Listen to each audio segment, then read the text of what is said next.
Oh, I lost you. Hold on. I got you back. You got me back? Yeah, I see you now. Now you're gone. Now I'm center stage. Yeah, I know. That's what I'm trying to split the screen. I never had to do this. It always comes up. Usually I'm like a small screen up here, which is fine, and I see you big. Right. Well, that's what I'm seeing. But you see you? Yeah, I see me like in the very top corner, like the Price is Right, someone, oh, look at the rice-a-roni. Oh, yeah. 69 cents, Bob. No. This is California. $7.28, Bob. Exactly. This is the 80s. You know that, right? $14.98. You're correct. Wow. I know. I just bought some of those last night. San Francisco treat. Yeah, exactly. See, oh this my is God. what we should be recording here. See, that's why I'm recording this, because this is beautiful. Did you get that? Yeah, I did get that. So you see me on the big screen, right? Yep. Okay, perfect. Then we're just gonna go with that. So okay, because it says.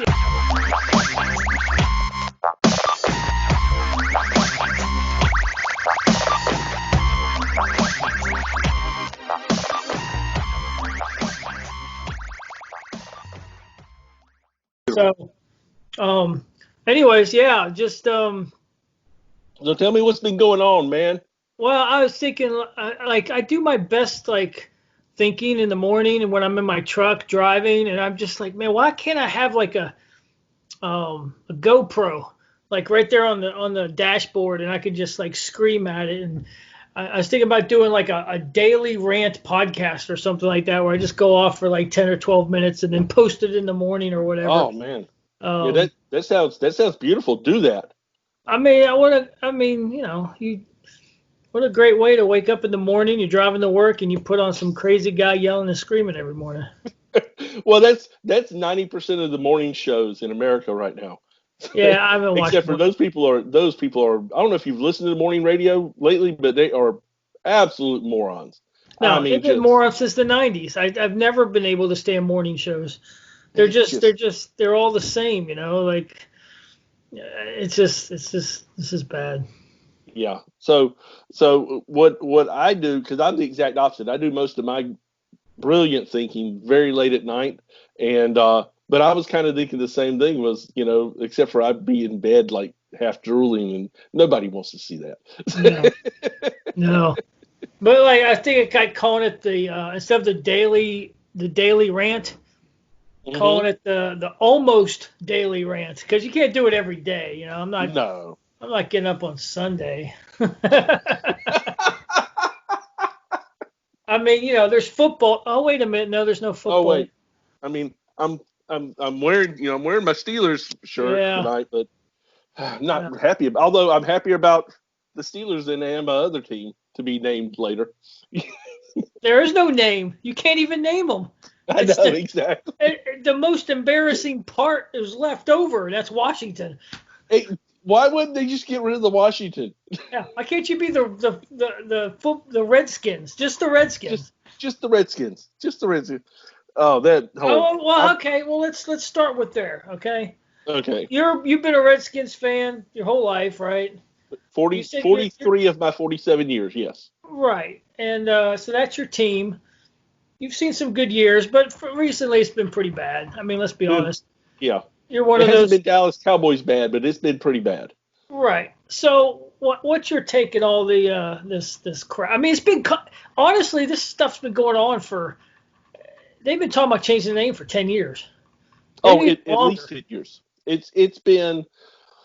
So the first time I remember them talking about the name change was actually in the late 90s. I read an article, and it might have been from the Washington Post or Washington Times. I think it was the Washington Post. I read an article about how the name of the Redskins is offensive. First time I ever, because I don't think about it. To me, Redskins either means the potato or it means my damn football team. Right. Only time I ever heard of Redskins, it's the football team. That's right. So one thing I associate them with.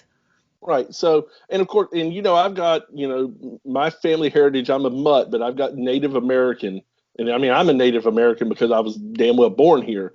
But I've got the tribes and stuff and that, which means I'm supposed to care more about it. But nobody in my family uh, really cares about it or sees that as offensive. I got a lot of Redskin fans in my family, and none of them ever talk about grumbling about how bad the name is ever. But it did really kick up a lot 10 or 12 years ago, about the time that Snyder bought the team.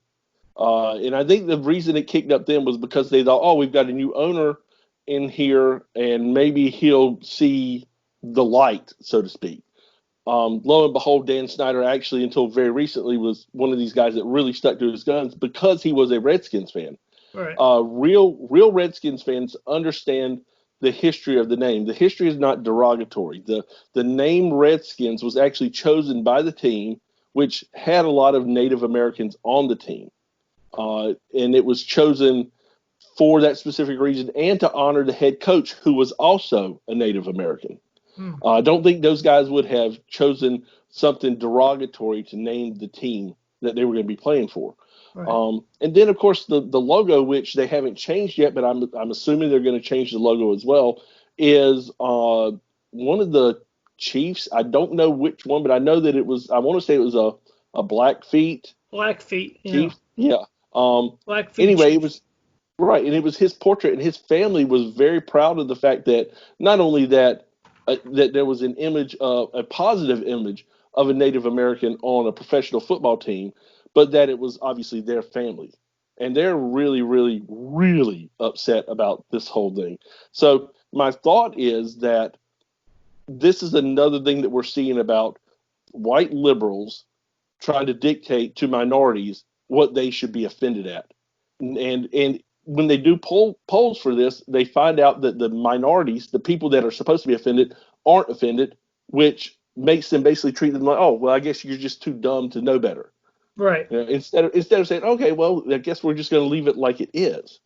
If you go to Notre Dame and you try to change the name Fighting Irish to whatever, the Saints or whatever you would want to change it to, and you did a poll of Irish people or Irish-born people or Irish immigrants, you're not going to find 1% of them that are offended by it. No. But at some point, somebody's going to go after Notre Dame and say, well, you can't have that because it's a caricature of a drunk Irishman getting into a brawl as your image. So I've been really, really pissed off about it. I was hopeful that Dan Snyder would not cave in. I was actually thinking that he would sell the team before he changed the name. But in the environment that we're in, I don't want to say I can see why he did what he did, but I mean, he's just human. He can only take so much.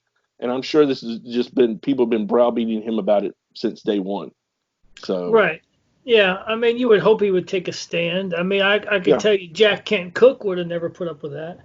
Yes, exactly. When he owned the team, he would just told you to go screw. And I think about, like the Masters, they always had these people would come after them for not having women members, although women can play the club anytime they want as long as they're a guest. But it's a male-only club. And they I remember, was it the late 90s or early aughts, they decided, these sponsors kept backing out of the Masters. Mm-hmm. And the Masters are like, okay, go screw. We'll just have continuous coverage of the Masters. We don't care. Yeah. We don't care. Well, they didn't back down for it. And since they didn't back down, no, you don't hear from them again because you know not to pick on them. Right. No, eventually something will happen because, the next generation comes in and screws everything up as usual.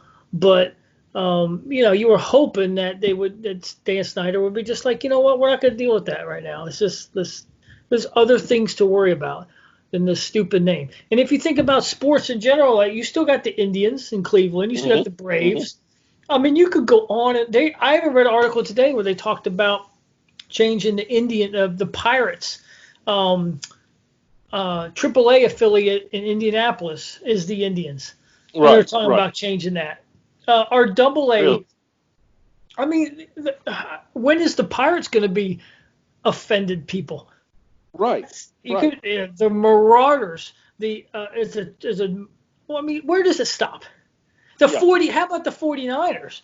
These were people that went out west and killed American Indians just to go find gold. I mean, how are we take not their offended land. by that?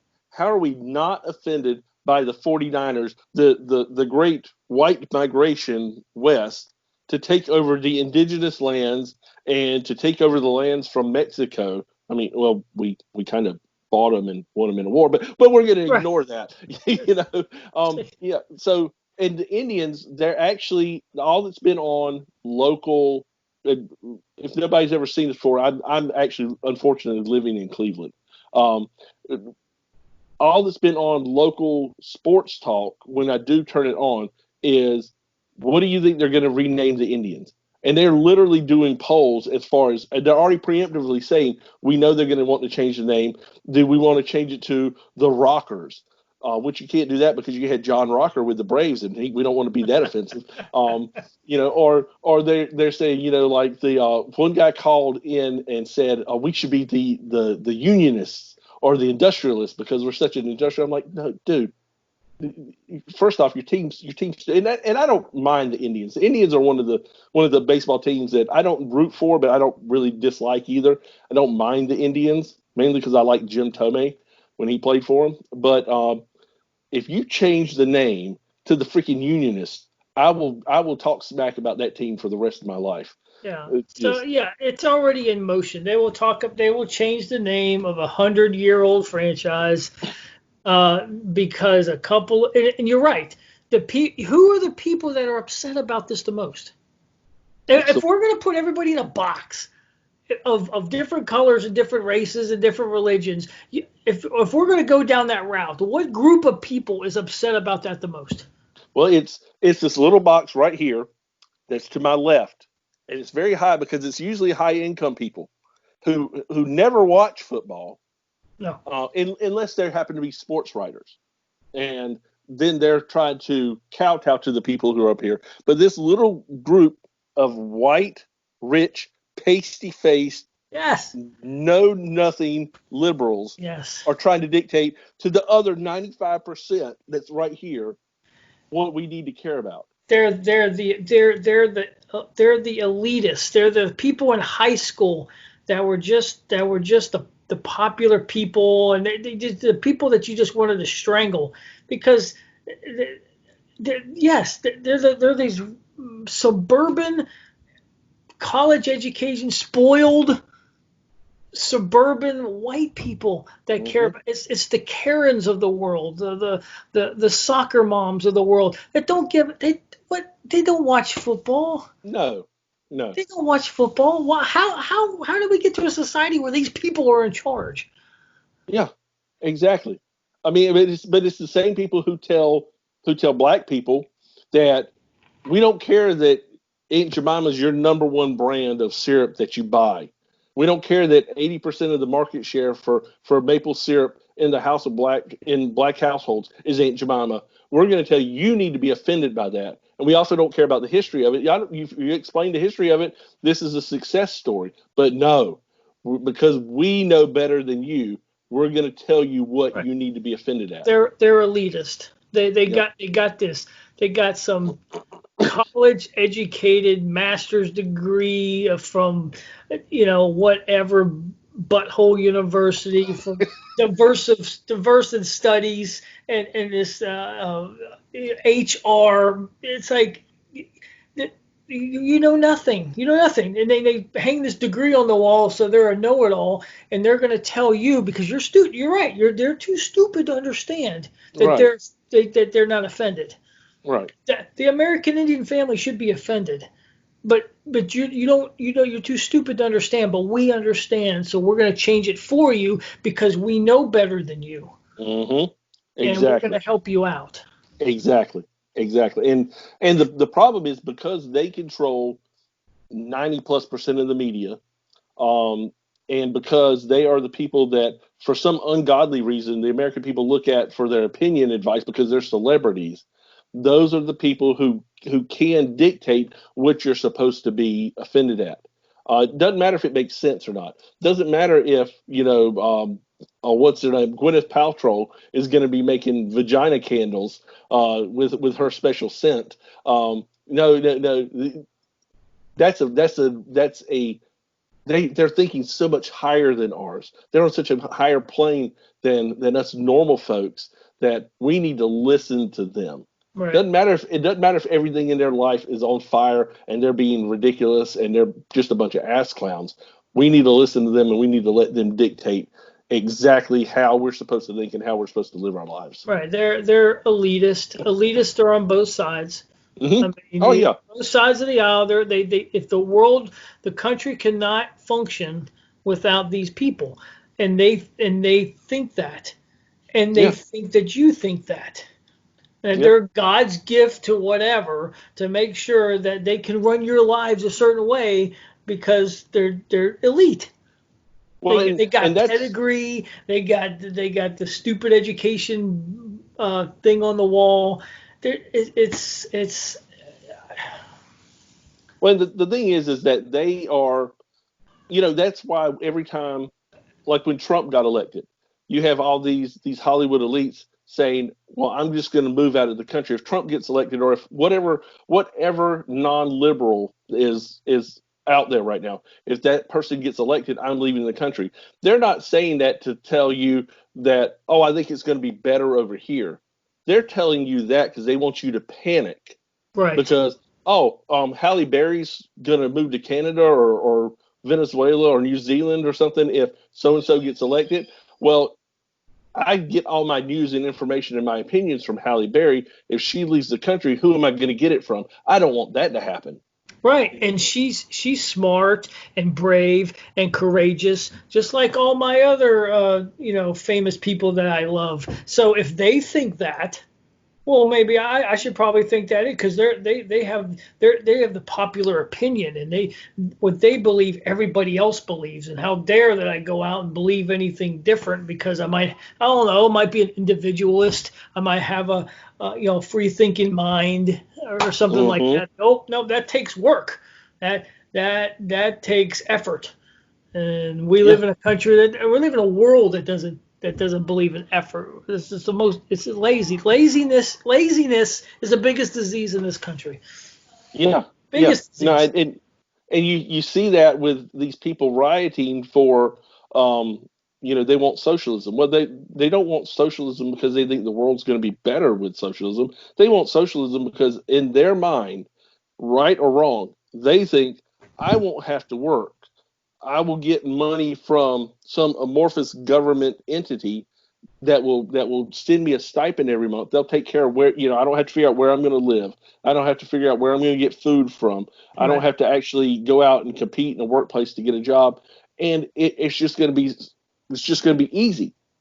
And these are folks, and I'm not saying that they are intrinsically lazy themselves, because it's a lot of work getting out there and chucking Molotov cocktails at to police stations and stuff like that. Yeah. But they don't want to be productive. They're parasites.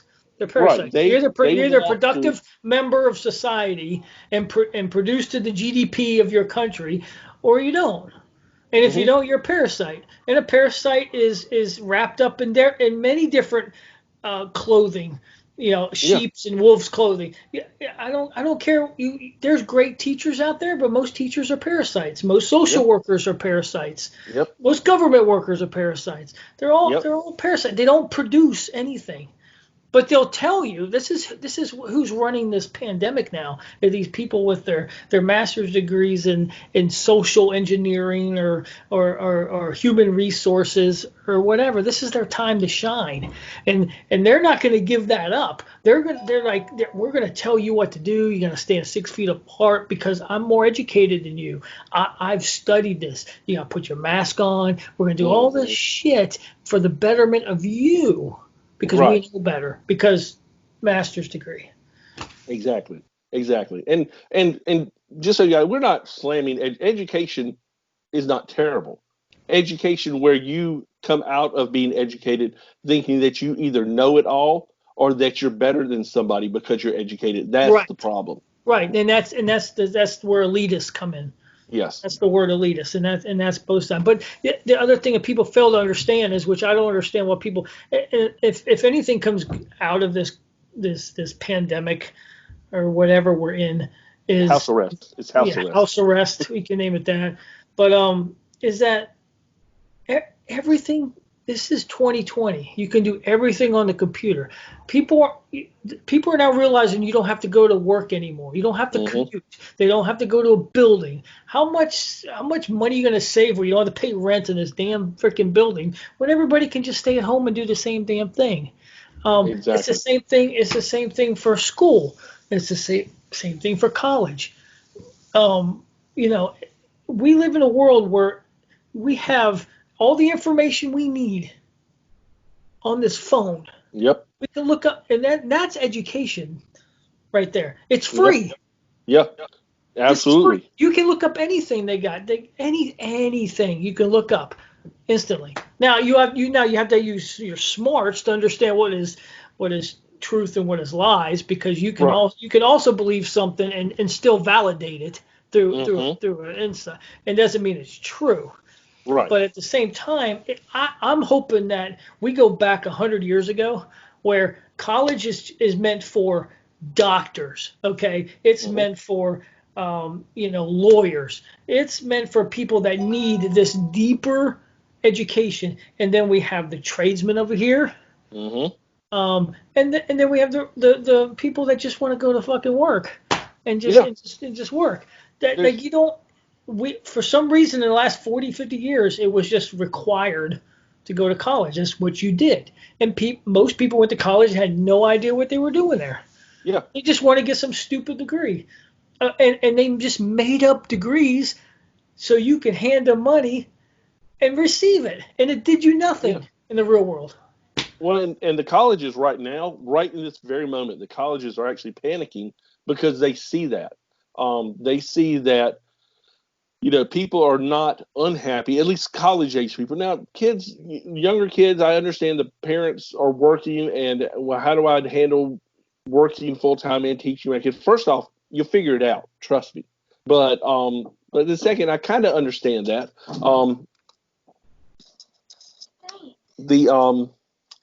Sorry, that was my daughter. Get out of here. Get out of here. Don't you see him?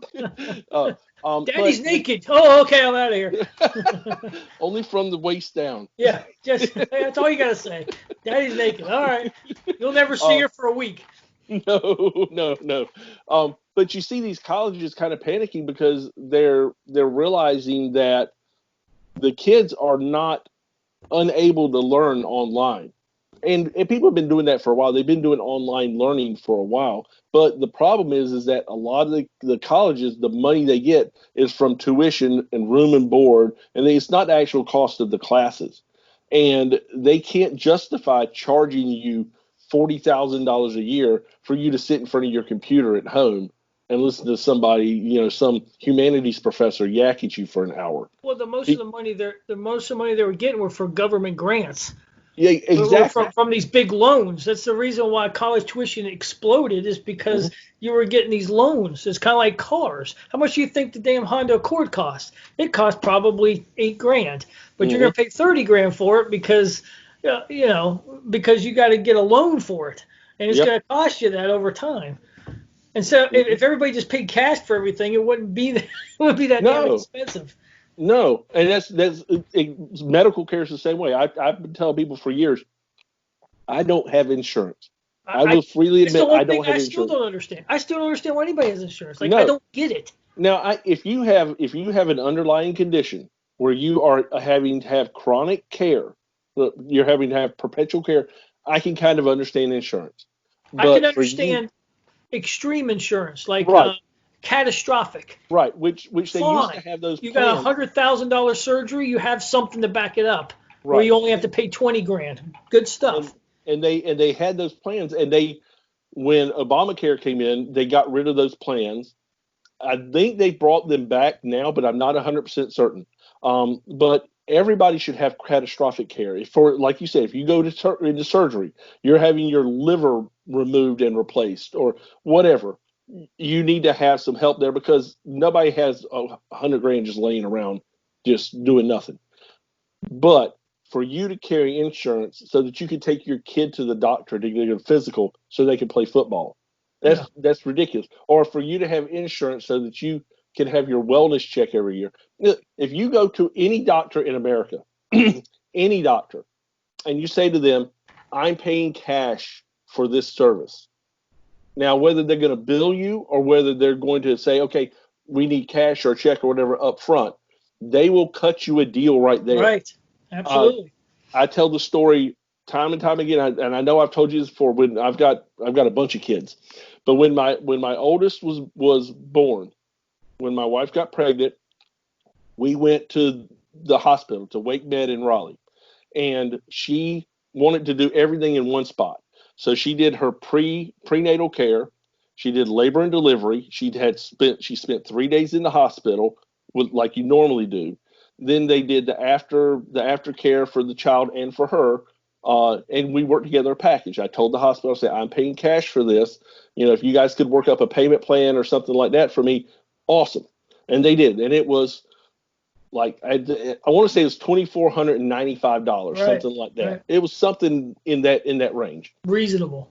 Right. So then 18 months later, she gets pregnant again because apparently I'm just that built like that.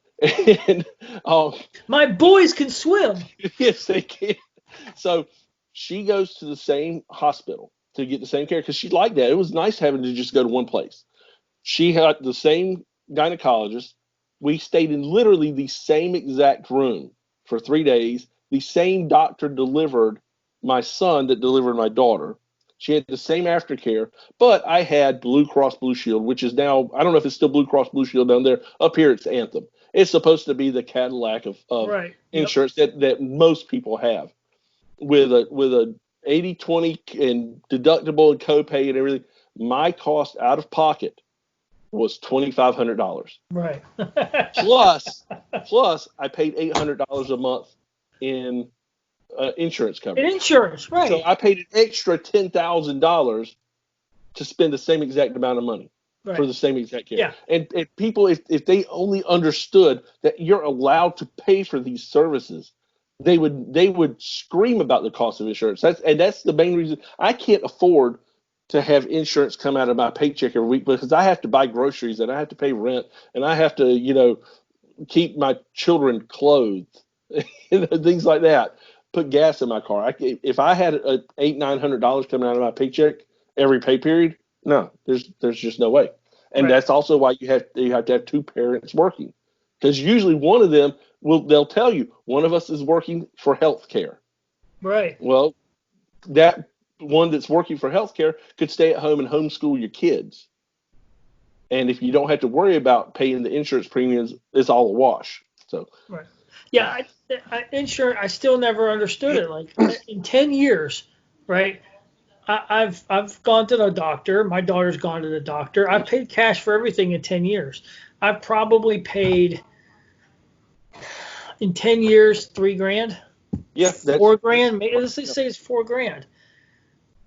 If I paid health insurance, which is self-employed health insurance, which you're probably looking at $450, $500 a month. Yeah. Just for coverage, just for you. Just the coverage is for me. You're looking at $6,000 a year times 10, $60,000 a year. Right. Just to pay the insurance. Right. And I paid $5,000 out of pocket, $4,000 out of pocket. And you know what happens when I just did the eye doctor? I went there 3 times last week because I had an ulcer in the eye because I wear contacts. And something happened, and like she said, you got an ulcer. I went there 3 times. I paid $120 each time I showed up. Okay, yeah, it sucks to throw away $400 or whatever, but I told her, I said, hey, look, I don't have any insurance. I'm gonna pay you. I'm gonna swipe a card. What is the doctor gonna? The doctor would love that. They love that because they do love that. They got money. They don't have to deal with the insurance. They don't have to do stupid paperwork. The reason why they jack it up is because it takes their fucking time to do the damn paperwork just to get a dang check, and it takes them 6 weeks to get it probably. And then they're not guaranteed. Or I could give you the money for the service. Yep. How does that work? Hold on a second. Slow down. Let me write this down. Give you money. You give me service. Whoo, boom. Wow. If you had to go to McDonald's, and have insurance pay for your Big Mac every time you had one, a Big Mac would cost $23. Yes, that's why cars are expensive. That's why not houses, but cars for the most part. It's because back in the day, I mean, it's a long time ago, but my grandfather, when he paid cash for the Pontiac, he gave him $1,800 cash. Boom. Yeah. Give him a 1953 Pontiac. Yeah. And they got it. And the reason why Honda Accord's $30,000 is because nobody pays cash anymore. If we still paid cash, a Honda Accord would be $8,000, $9,000, $10,000. I promise you that if you go onto a car lot, a brand new car lot with $20,000 in your pocket, you're walking away with a car. Period. Right. But even the dealerships don't even want that. They lose money when you pay cash now. That's how bad the system's rigged, because they get money for the paperwork. They get money for they get a kickback payments on the financing. Right, the finance, and they get money on repairs. They don't get any money for the sale. If you walked up and paid cash, they might make $1,000. Yeah. Exactly. $1,500 on a $20,000 car. They don't care about that. They want to push papers. Yeah. It's a racket. And that's the same thing about, you're right. Same thing about doctors. Same thing about health insurance. Is like, I never understood it. We have a mutual friend that pays $900 a month in self-employed health insurance. Like, I kept telling him, I'm like, why? That's $10,000 a month, $10,000 a year. Yeah, exactly. And it's you could do so much more with that. I mean, you do the Appalachian Trail for $10,000. You could take off 3 months and do at least half the Appalachian Trail. If you're fast, you could do the whole thing. But you have to really be trucking it. I guess if you ran it, but. But if you took half of that and just put it in the bank instead of giving it to an insurance company. Yeah. And then okay. Hopefully you stay healthy for 5 years. You got dang $25,000 in the bank, and okay, you go to the doctor. All right, swipe a card. Yeah. And if you don't, you got this cash, and I never understood it. It's such a racket. That's where they came up with those health savings accounts, which are better than regular insurance, but you have to spend it on health care. Right. I don't want you to tell me how I have to spend my money. Right. Just give me a damn savings account. I'll put the money in there a little bit every week and have it build up. And if I have something happen, I've got it. That's my health savings account. Right. If you're going to tell me, anytime somebody else is trying to tell you what you have to do with your money and they don't have any say in how it's made or, any actual bearing in your life, run away from that. That's never a good thing. Yeah. I don't know how we got on health insurance. We started off with college, and that, Oh, yeah, college, and we started off with the Redskins. Oh, we did start off with the Redskins. Oh man. So what do you think they're going to end up naming the team? I'm honestly thinking they're going to end up with like the Washington, and I would not be upset with the Washington Warriors. I would not be upset with that. Well, I think right now it's the Washington football team, isn't it? It is absolutely the Washington football team right now. They're supposed to. I read something today. They're supposed to have a meeting this week, a naming committee meeting for it. But for right now, what they're saying is the season is going to be the Washington football team, which is hilarious because they're barely that. Yeah. It's not good. But how many years has the Chargers been away from San Diego now? 4 years? 3 years? It's either 3 or 4. 3 or 4 years. I mean, even these guys, these professionals, this is their job. They're on ESPN. They're on the radio. They still call them the freaking San Diego Chargers. They will always to me be the How long is it going to take for them to stop saying Redskins? It's probably going to be a long damn time.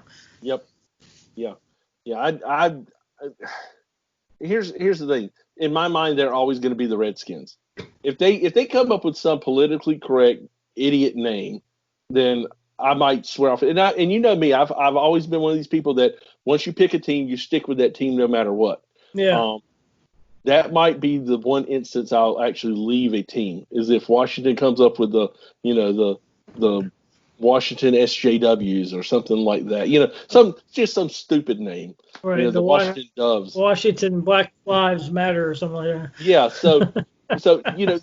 If they do something to try to cater to that element of society, oh, I'm done with them. I'm just going to be, I won't have an NFC team. I'll just have my AFC Steelers. So, which is fine because I can live off the Steelers. It's, if I ever watch football again, which the way it's going. I mean, look at the Steelers. They're just a bunch of Irishmen working in the steel mill. When is that going to be offensive? How are you proud of that? I mean, that's ripping stuff out of Mother Earth, and then you're going to go and you're going to burn coal to melt this precious jewel from Mother Earth into things that you're going to build high rises and stuff like that with, or cars, which are going to pollute more. I mean, it's just, how can you support something called the Steelers? Right. Plus, it sounds like you're robbing somebody. Right. It's the same problem I have with the Packers. The Packers, started off as a meat packing operation, and they sponsored the team. But for all I know, now if they moved to San Francisco, that would be interesting. The San Francisco Packers. Well, actually, that would be a good one, and I still wouldn't pull for him. No, I wouldn't pull for him, but gosh, I'd be entertained by that. How about the Chiefs? They're Super Bowl champions. What are they? I can't believe they haven't talked about the Chiefs changing their team name, because honestly, if I were to be offended by one way or the other, I'd be offended by Chiefs before I'd be offended by Redskins. Me personally. Just because Chief, I have in my lifetime heard family members who have a reddish hue to their skin be called Chief, and not in a pleasant way. Right. Because people don't want they just like some people used to back in the day call it, if you're a black person, they say, "Hey boy." Well, that's not exactly nice, and right. I would never do that. But that's, to me, that's a derogatory term. Chiefs, I understand what they mean by it. I don't have a problem with it, but I could definitely see that before Redskins. So. Yeah, I think it's because Syracuse used to be the Orangemen. Mm-hmm. They're the Orange now. Is it just orange? I knew they changed it, but I didn't know if they. It's the orange. I mean, I think it's just that you add a color and a person together, and it's just like, or a skin or something. Like they just lose their minds. But I think University of Hawaii was something. Rainbow Warriors. I think they took away the Warriors or something that. No, they're the Hawaii something, and they're the Rainbows now. Wow, that's. Could you imagine being on a football team and you run out on the field as a rainbow? Oh God! I mean, at least University of California, Santa Cruz, they have the banana slugs. At least that's something that's mobile, and if you tried to swallow it, it might choke you or something like that. It could be a little bit aggressive. Right. It's all gonna be offensive. I mean, look at the Penguins. I mean, when is PETA gonna come in and say, "How dare you use an animal for your own profit"? Exactly. It stopped. That's the thing. That's the thing. Liberalism never stops. They don't ever wake up one day and look around and be like, "Yeah, that's about right. Yeah, I think we're done now." No, exactly. It doesn't happen that way. There's always something to pull and to get, and you don't need that, or we can take this. It's like it never stops. It doesn't stop. So here's the thing, because I think a lot about compromise. I'm one of these rare folks. I don't like compromise. I mean, I understand compromise, and like I know Reagan was a great compromiser. He said, "I'd rather get 80% of what I want than get 0 of what I want." And I understand that.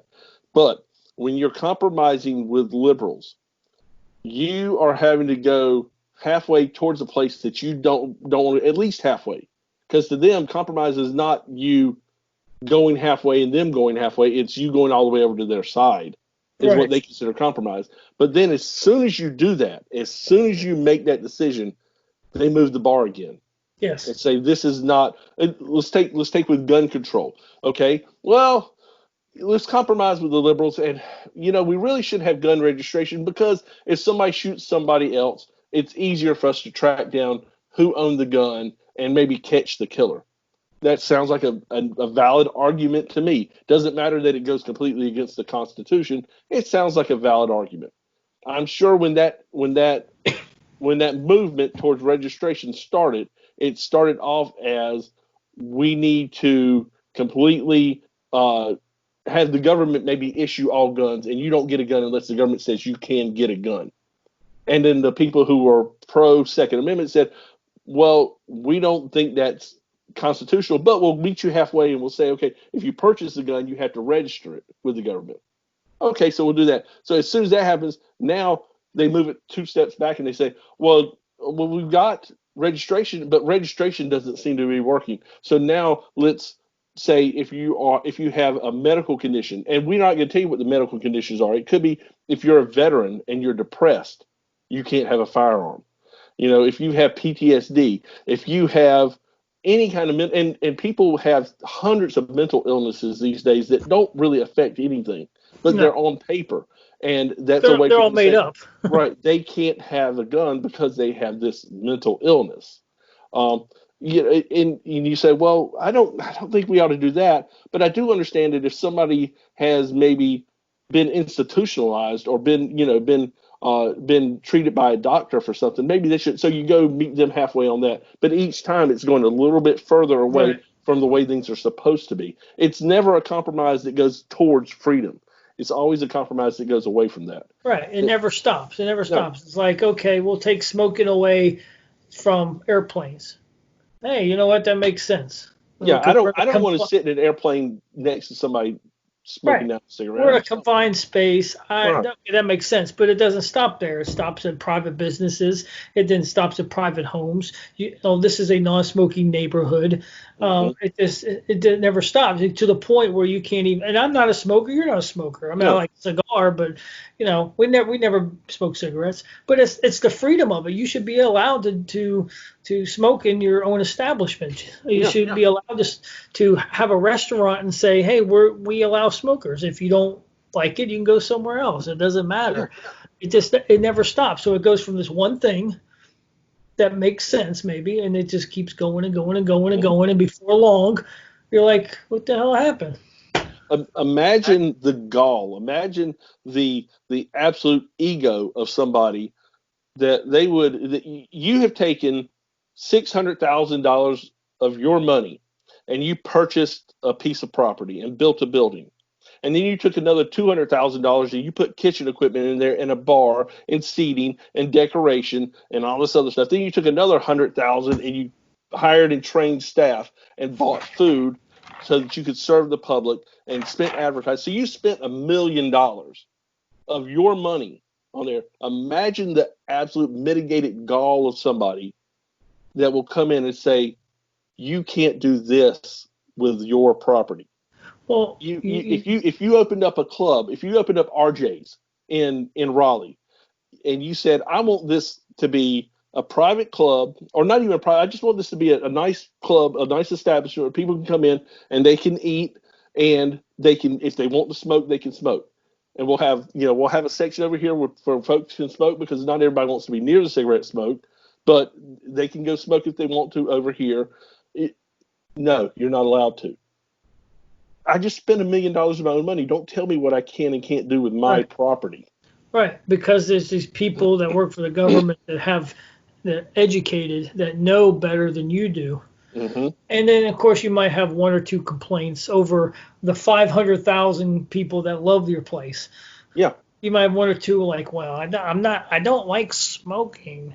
Well, then don't go there. Go somewhere else. But other people do. And it's just that you keep kowtowing to these people, to these squeaky grease, and it doesn't. All it does, you can't please everybody. No, you can't please everybody. And you will drive yourself crazy. And that's what we're seeing now in society with this Black Lives Matter and Antifa crap. You cannot ever please everybody. No, and you're it's never not going to solve anything. No. It's just going to make people more angry. You can literally take a knee to them, in front of them, and bow your head to them as like you're their subject or something, and it will not be enough. It will never, ever, ever be enough. Look what happened to the Portland mayor. He got maced when he went out to support him. They're like, it's like they eat their own. That's why. That's at some point you sit back and just laugh. And that's the point I want to get to. I really want to get to that point where I'm just sitting back and like, well, that's what you get. But I'm in this like depression stage of this whole year. At first it was like disbelief. Yeah. I'm like, okay, whatever, blah blah blah, and then I get angry about it all. Right now, I'm just like depressed because you're just like these people with their stupid mask, and it's like I thought the world was smarter than this. I thought the world was better than this.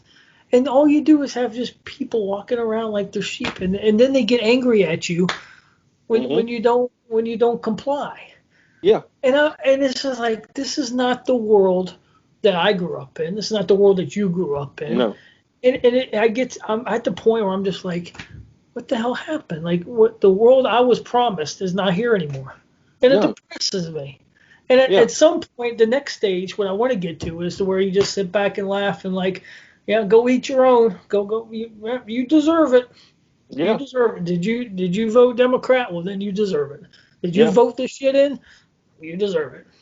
Well, and they talked about in can't remember if it was Portland or Seattle. They've had 130 businesses in their downtown have left, which if I owned a business there, I'd leave too. Good. I mean, you should. In the first day or two, I would have left, but those people relocate and they take those politics with them. They don't learn that lesson. Right. They don't leave Portland and move to Oklahoma and say, wow, it's great that this is more of a free area and I'm not constrained by some overbearing government. I don't have everybody trying to stick their nose in my business and tell me how to operate something that I own. This is going to be awesome. No, they vote for the same damn people that enacted those policies in Portland. And then Oklahoma becomes Portland. And then they leave Oklahoma and they move to damn Cary, which happened 30 years ago, at least. Right. Yeah. You don't want to move to Cary, people. You don't want to move here. No. You really don't want to move to Cary. You need a minivan just to become a citizen, first of all. I think if you move from one location to another, now I'm not talking about federal-wise, state and local elections, you should be exempt from voting. You should be ineligible to vote in any area that you move to for at least 10 years. Unless you're military. Yeah, because you have to. Because you have to go somewhere every 4 years or something like that? Exactly. Yeah. Exactly. So if you move from Portland to Lizard Lick, you should not be able to vote for the mayor of Lizard Lick for 10 years. But you should obviously still be able to vote in federal elections, and you should be able to absentee ballot vote for Portland. So because here's the thing, you move away from there, you're still voting for the people in Portland. You can change the things in Portland while you're enjoying freedom somewhere else. All right. I think that would solve stuff. But there's a lot of things that would solve stuff. Like term limits would be one of them. That would be a huge one. Like I think you should get like 20 years in the public service and then you're done. Yeah. You go away. Yeah. You're enough. I don't care if you're a dog catcher or the president of the United States. Yeah. Like you get your public service done if that's what you want to do. There's no career politicians anymore. You're done. No. You get this done and you move on, and then if you don't move on, then you go back to your profession. You produce the GDP of the country.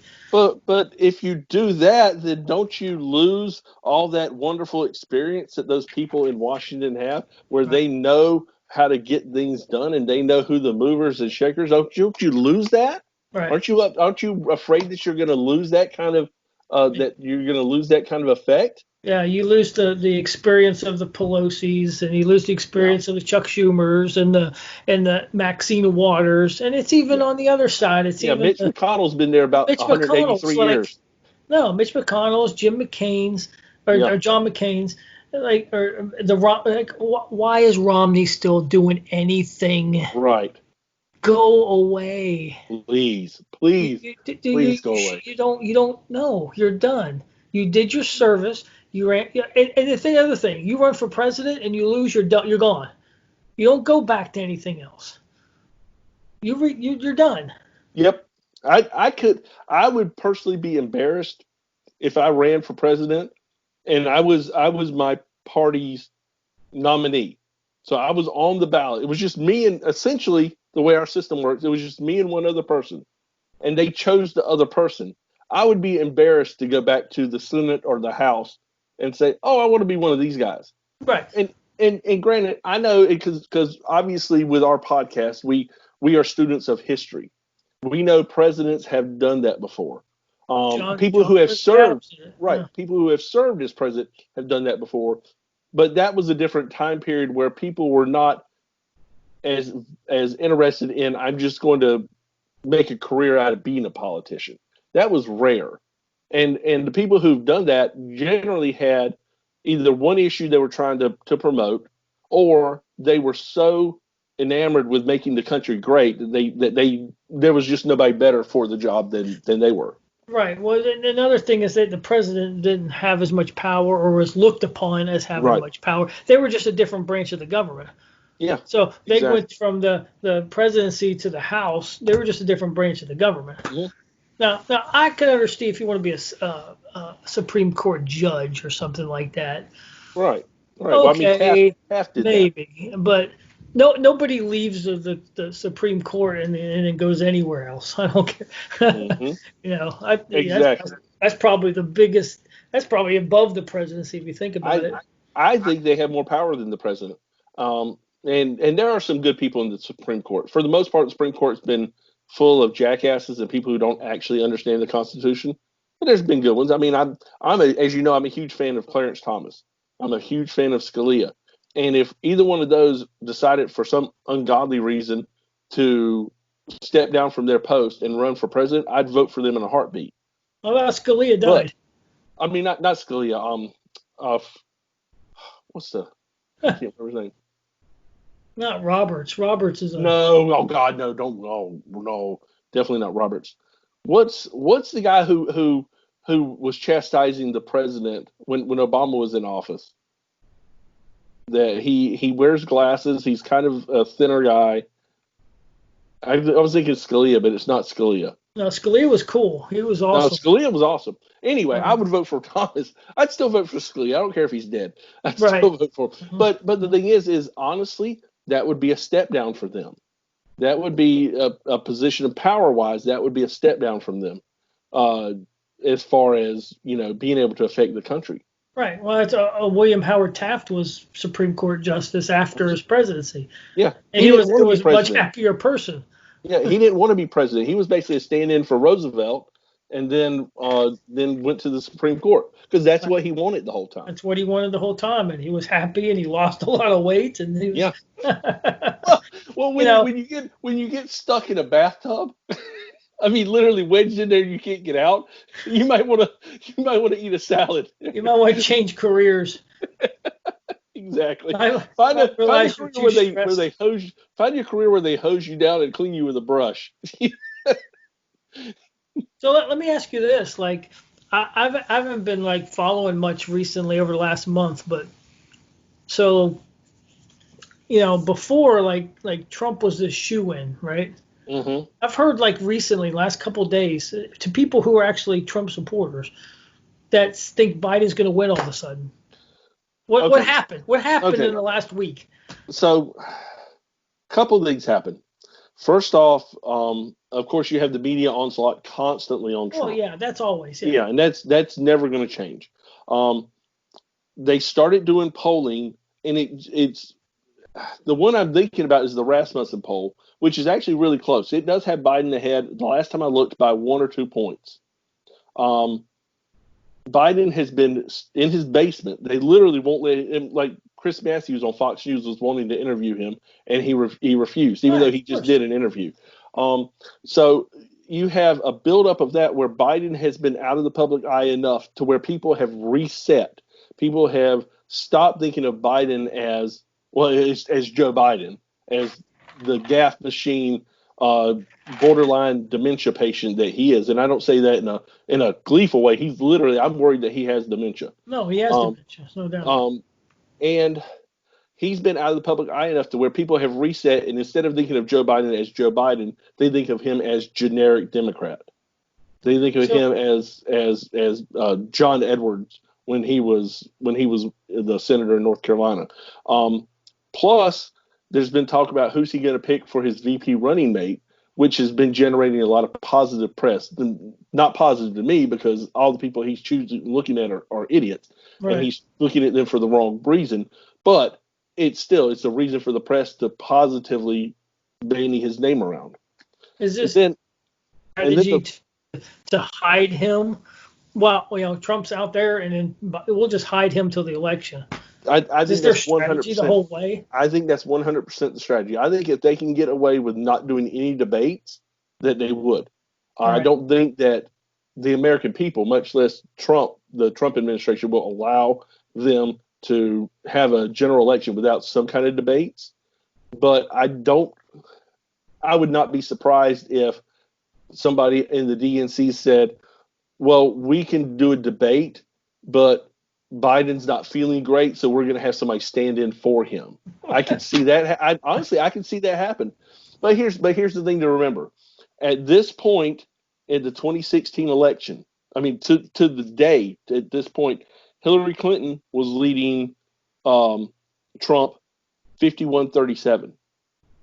Right now, Joe Biden's leading Trump 51-39 or something like that. Right. When you aggregate all the polls together. Right. So, I mean, you look at all of it. Carter was ahead of Reagan. Mondale was ahead of Reagan. Dukakis was ahead of Bush. Right. Kerry was ahead of Bush on election day. Yeah. I mean, so at what point do we just stop believing these freaking polls? Well, you can't even believe the exit polls at this point. No, definitely don't believe exit polls. I stopped following polls probably about 2012, 2014, just because if you've ever worked in politics, especially if you worked in campaigns and you've done any kind of phone polling, you understand how easy it is to get the answer that you want based on how you word a question. And that's what these polling agencies are not paid for by people who want to know what do people actually feel. They're paid for by people who want to push a message. And they understand that the American public will, if you're leading in the polls, it's a much more likely outcome that people are going to vote for you just because you're already leading in the polls. People want to be with the crowd. Well, of course. So I stopped paying, almost 10 years ago, I stopped paying attention to them for that exact reason.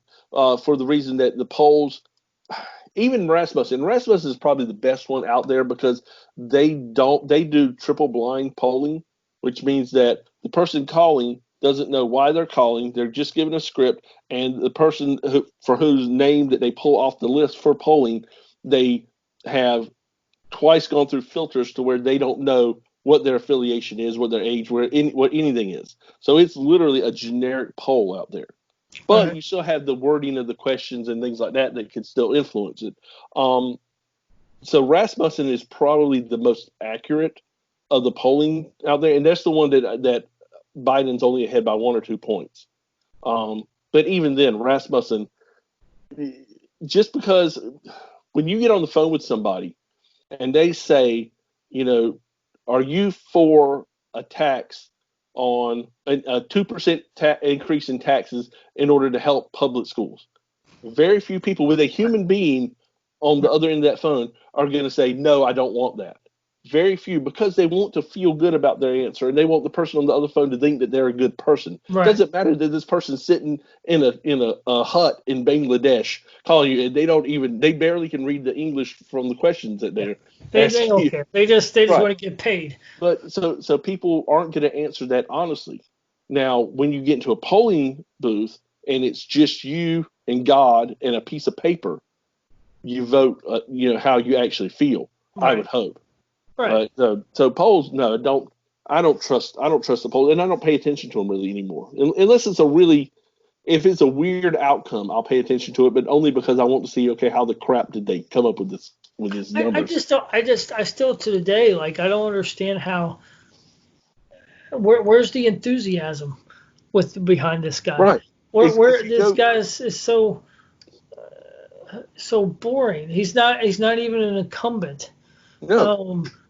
If you go onto any kind of message boards or Facebook where you get onto a leftist page and you find a popular post and read the comments, even people who are avowed liberals, I mean, these are diehard, I don't care what you say, you're never going to convince me of anything else. I'm a liberal, period, and I'm always going to vote Democrat, and I'm always going to vote for the left, no matter what. And I don't care if people do that, because there are people on the other side who do the exact same thing for people on the right. If you read them, they don't care for Biden. They are not enthusiastic about Biden. And these are people who are supposed to be, they promote pages like Riding with Biden, which is dumb, especially when you consider he's a pedophile. Riding with Biden is not exactly they don't know that. They don't know if he's a pedophile or anything. But there's no enthusiasm for him at all. The enthusiasm is, the boy, we're going to be able to get the things that are happening right now changed once Biden's in. Not, boy, Biden is going to change it, because I don't think that any of them actually believe he's going to serve as president for more than 6 months if he gets elected. Right. So but there's no enthusiasm for him. No, but he's gonna pick somebody that's not that they're the best person for the job, but that their skin color is best for them to get votes. He has already said that he is not going to look at white males for vice president at all. He's specifically looking at minority females. Right. And he's doing that because, honestly, he's losing the minority vote. Trump, just because somebody's a minority doesn't equate to, at least not to us, doesn't equate to them being stupid. They can see what's happened. They can see what Trump is doing. They know how their pocketbooks were before all this COVID stupidity started. Right. They know how things were running, and they're not going to forget that. And so that's why. And it's not a huge amount, but if Trump secures 18 to 20% of the black vote, Democrats are just done. Right. So, well, I think they know that. Well, this is what bothers me, because these are people that I follow that are like a week ago or a month ago were like, oh yeah, it's over, Trump's gonna kill, and then all of a sudden it's like, yeah, I think Biden's gonna win now. I'm like, what happened? No. So you talked earlier about you have reached a state of almost depression with this stupidity happening on the West Coast. That's what's happened to these people. They've gotten so beat down by this, and it's a combination of the house arrest and the overbearing government everywhere, and the news stories and the riots and the Black Lives Matter and the statues being pulled down and teams changing their names and no sports to distract them. They've just gotten mentally exhausted to where they just can't deal with the fight anymore. And they've given up. What normal independent or moderate or whoever is going to look at all these news and see who's favoring this stuff and who's fighting against it and still vote for Biden? Well, that's the whole thing, is I don't think they're believing the numbers because they don't have the mental energy to fight the people who are pushing the numbers right now. So when they see Biden 53% and Trump 37%, they just say, well, it's just over. Now, that they don't take into account that when Sally goes into the voting booth, I don't care what Sally told you last week, she's going to vote for the person who was running the country in a, at least semi-logical manner right a year ago. And I think the best case scenario, I don't know if I told you this or not, best case scenario for everybody, and for the Democrats too, for the Republicans. The only people that is probably not the best case for is this far left Marxist Antifa people. Okay, the best case scenario is that Trump wins by a landslide. Mm-hmm. And what that would cause the Democrats to do, because they want power just like anybody else. Yeah. They would be like, oh, we need to centralize a little bit. Yeah. Okay. Yeah. We went on this limb and we tried to pander to these Marxist Antifa people, these BLM people. That's obviously not working. And you don't even, I mean, I'm talking about landslide. You don't even have to lose a state. But let's say Oregon, for instance, like Hillary won by 10. Let's say Trump wins by 5. Right. That's bells ringing in their head. They're like, oh shit. Yeah. They don't. He doesn't have to win a state for them to go, uh-oh. No. So that would force them to be more centralized and not go out and be able to pick somebody that's normal. How many people did they have up on stage to pick from? 20? Yeah. They 30. They had 30 candidates, and Joe Biden was the one that came out on top. Yes, and these freaking, if you look at all these people that are in power, these freaking boomers, these freaking 70-year-old people that they're hippies from the 60s. Okay. I mean, I wouldn't have voted for Tulsi Gabbard, but there was Tulsi Gabbard right there. Yeah. A smart, intelligent, good-looking, articulate military woman that was on your side. You had Andrew Yang. Why'd you go for Andrew Yang? She would have completely changed the game. You would have so many people on the right going towards her. It's insane. She was the one candidate that I was afraid of. That I was like, if they nominate her, it might be over. Right. I mean, why are they going for this person when you have these young, like, okay, you put Obama up there, he won. Okay. Okay. You put Hillary there, and she lost. You put John Kerry up there, you lost. Same thing with the Republicans. You put Bob Dole up there, you got your butt kicked. You put John McCain up there, you got your butt kicked. I mean, what are we missing here? Okay, stop with the old guard. Right. And go with some young blood. So here's what's happening on the left. Okay, first off, I agree with everything you just said, and I would love for that to happen, and that would be wonderful if you had Trump win by Reagan-esque numbers. It doesn't have to be. He can win 39 states, and it would be enough. And have the numbers skew where they're like, oh, we can lose Oregon in the next 8 years. Right. But then and then the Republicans hold the House and they win the Senate. Or I'm sorry, they hold the Senate and they win the House. Let's say that perfect storm happens. The Democrats are going to double down on their leftism. And here's the reason why. They don't have to own the White House or the House or the Senate to control the narrative because they control the media. Because they'll never lose enough numbers until they get to the point where they're the Whigs and they're basically non-existent. They'll never lose enough numbers to where they won't have a voice in the houses of Congress, and they know that, so they don't have to win.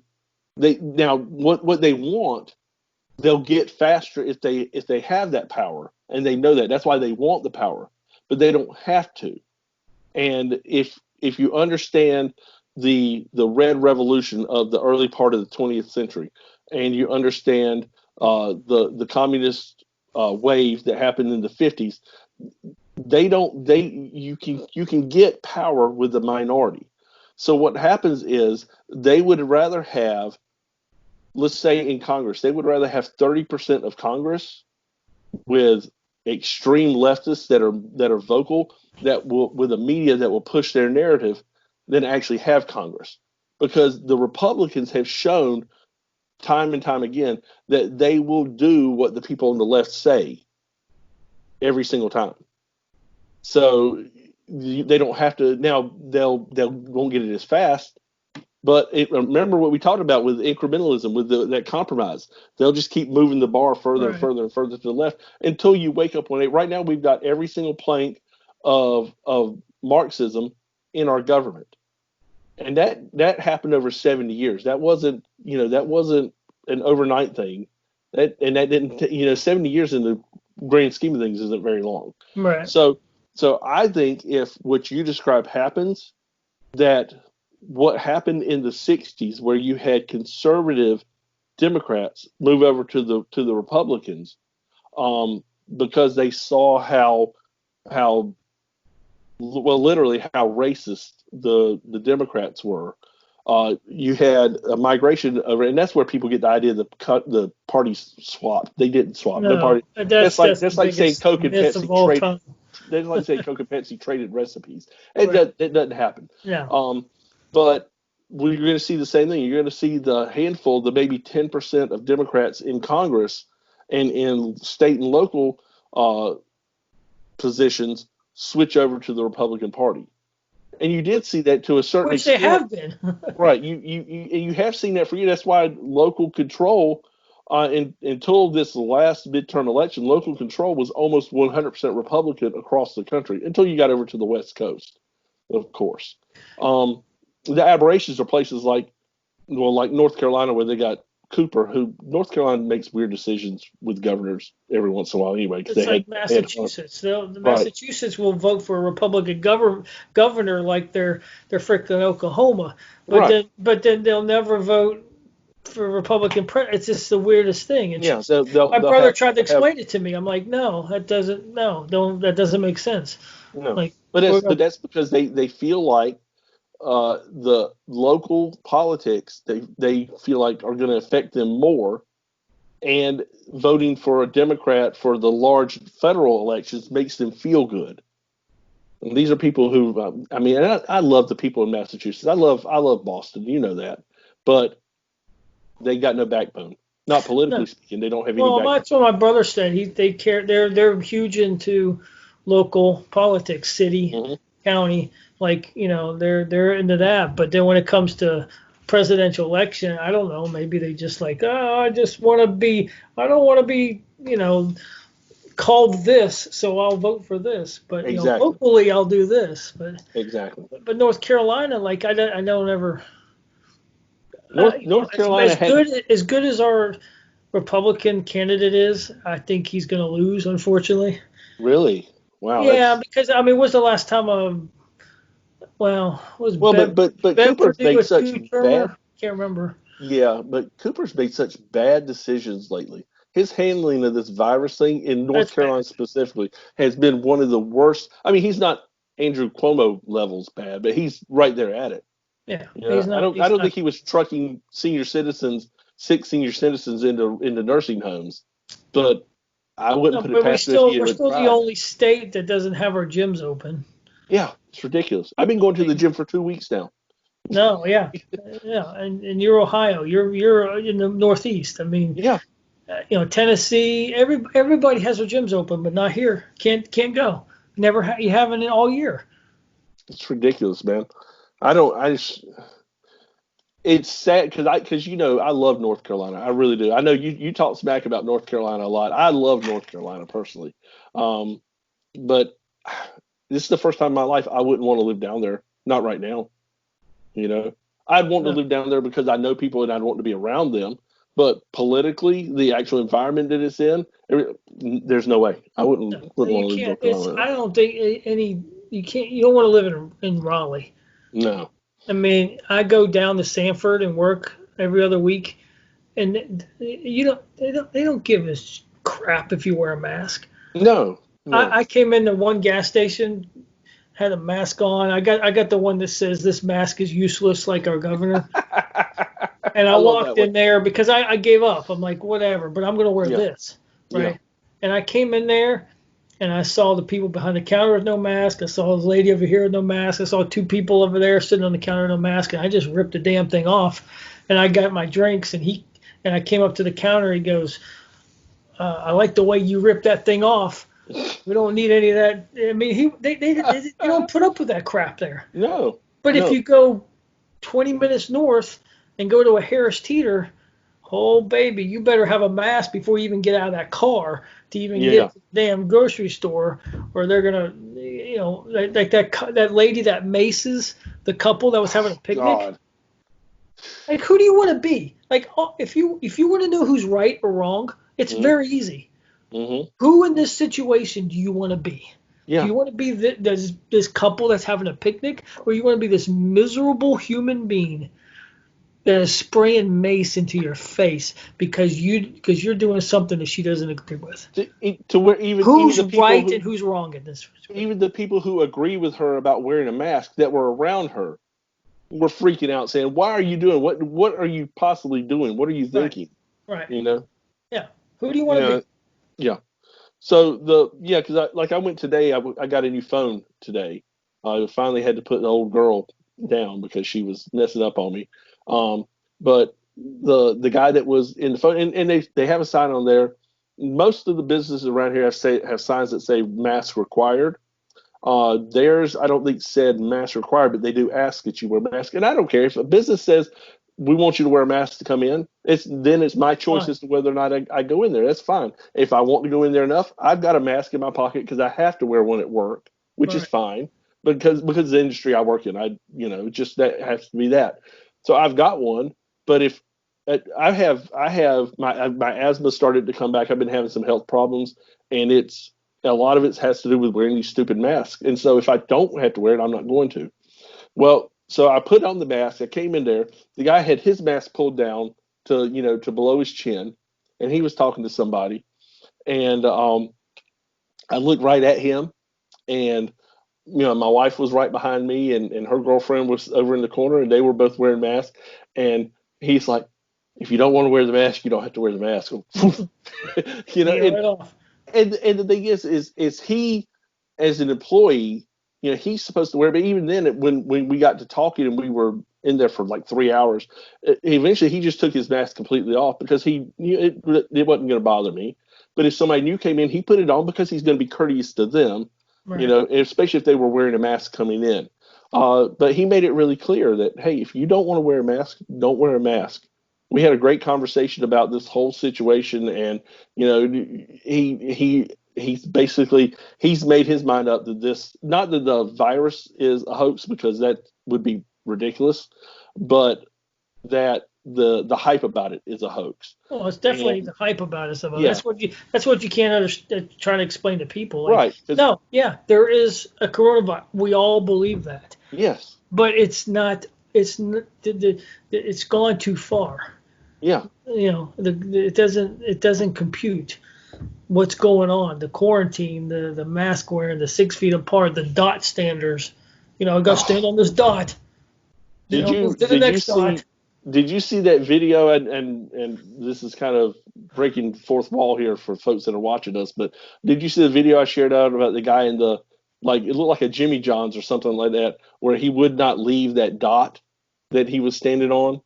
And at first I thought maybe he was making a joke out of it, but the guy was freaking out when somebody would come close to him. Maybe he had some mental issues, maybe he had something else going on.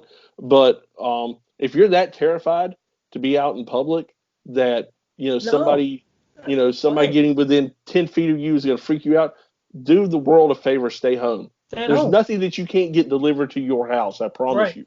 Right. And you go out walking here, right? And all of a sudden you're walking and you're crossing paths, and these people would jump into the weeds. It happens all the time. They jump, they go 6 feet into the weeds and wait for you to go by. Oh. And then they come back, and they hide their mask. Like if you are that scared, why are you out? Yeah, exactly. What are you doing? Yeah. And then what are you going to do? I mean, what are you going to do when flu season hits? What did you do last flu season? Because if you didn't act like that last flu season, you've been manipulated. Well, that's why I don't believe they think this is a serious thing. They just want to. It's a virtue signal. That's all it is. No, that's the mask is a virtue signal, and I'm going to go away because I'm more important and I know more than you do, because you're just some uninformed idiot who's out here walking, and I'm going to step aside because I know better than that. That's a virtue signal. That's a elitist mental attitude. It is nothing. If they were really, really, really scared, and I know people. I got a customer that hasn't left her house since March. Wow. Nothing. The car has not moved. Wow. They don't go out. if that's what you believe, fine. But don't sit here and pretend and then still go out to the grocery store and still go out to the park and still go walk. If you think this is the biggest epidemic in the world, don't do it. Stay at home. Don't be some hypocrite. Oh, I got a mask on, so I'm gonna be safe. No. I'm gonna jump in the weeds and be 6 feet apart. Get bit by a water moccasin. You can get bit by a water moccasin doing that. You'll get something. You get water moccasins. You'll get ticks. You have Lyme disease. Okay, you got Lyme disease, but you don't have corona. But if you die of Lyme disease, you'll probably still go down as corona. Have you been keeping track of these videos of the doctors being deleted?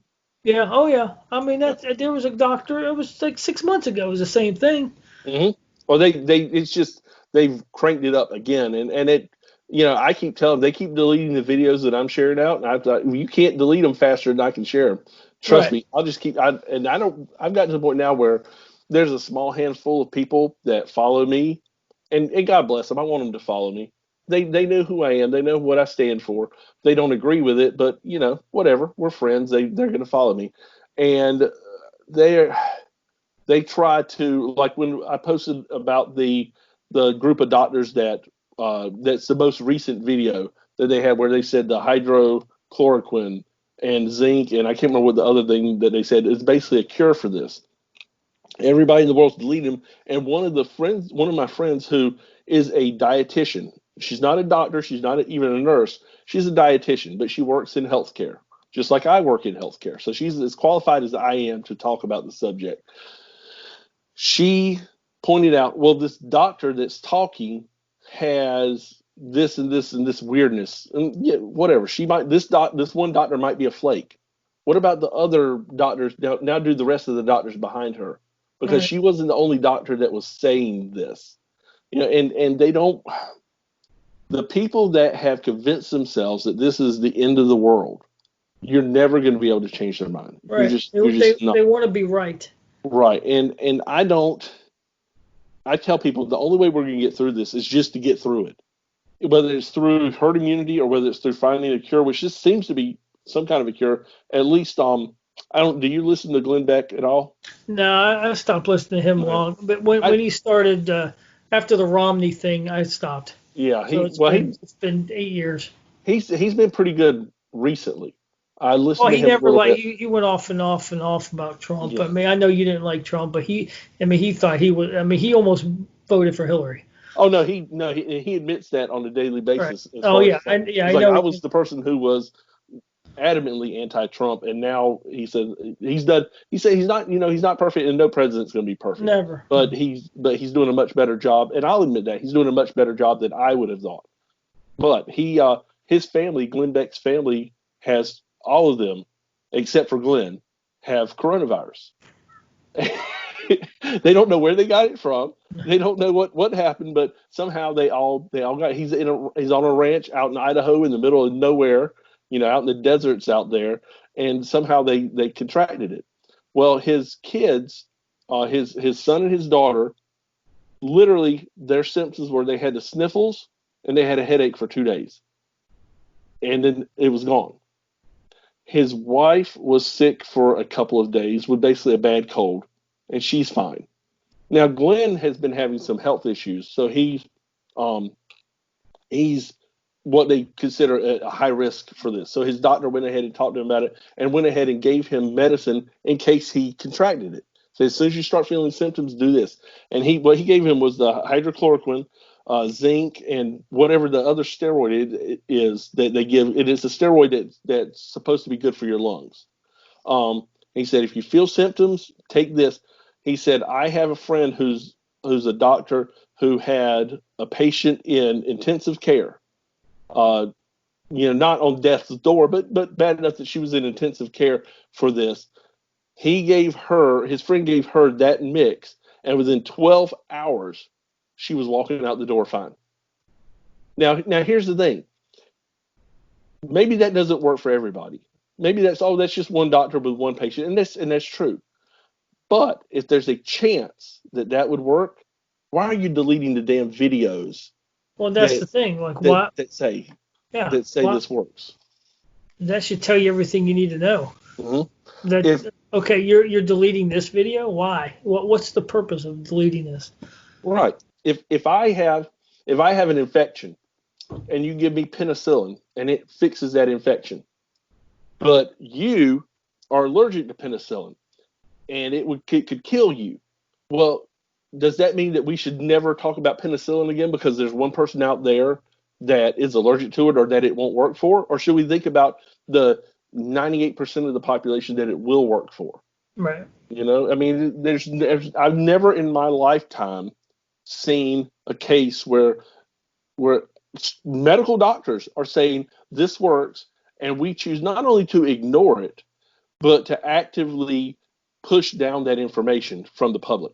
I've never, and I don't want to go off on a conspiracy rant about, well, this is one world government and this is Bill Gates Foundation pushing the vaccine but it probably is something like that, or at least admit always follow the money. Yeah. I mean, I don't know if it's one world territory now because China has their ideas and Russia has their ideas, and we're not going to agree with anything that they do, but always follow the money. I mean, these vaccination companies make a shit ton of money. These doctors are making money just for doing these tests. Yeah, and Glenn said the 3 medications he has in total for his treatment, if he were to come down with it, would be $20. Now, I don't know how much they're making on a vaccine, but I got to believe it's more than $20. Right. So right. That and it's just another control. It's if we can force you to do this instead of having a cure, we're going to force you to do this. Yeah.